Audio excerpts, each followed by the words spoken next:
hate me, call me whoever you want to call, I don't care.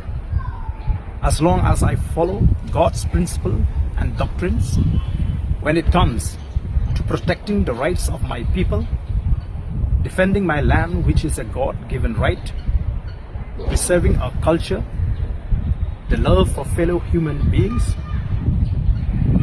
I know I have been wrongly portrayed and misrepresented by those who are against this belief and principle, who are too afraid to see that this ideology will one day become an ideological power.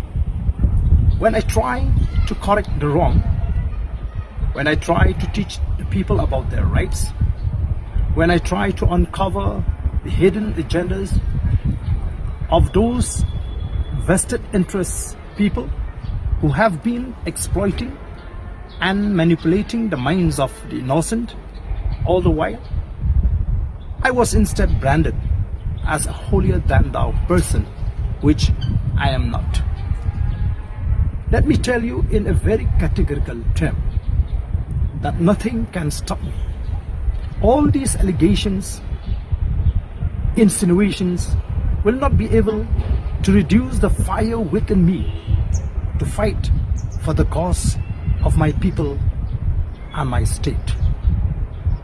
As citizens, we need to be enlightened that this is not the first time in the history of mankind where there are people or groups of people who distort facts, manufacture false narrative to mislead the people in order to protect their interest. I would therefore call upon all the right-thinking people to join us in our fight against these evil forces. Because what we are fighting today is between good versus evil. I will continue to fight with full conviction till the goal is reached, unless the people reject it. Thank you.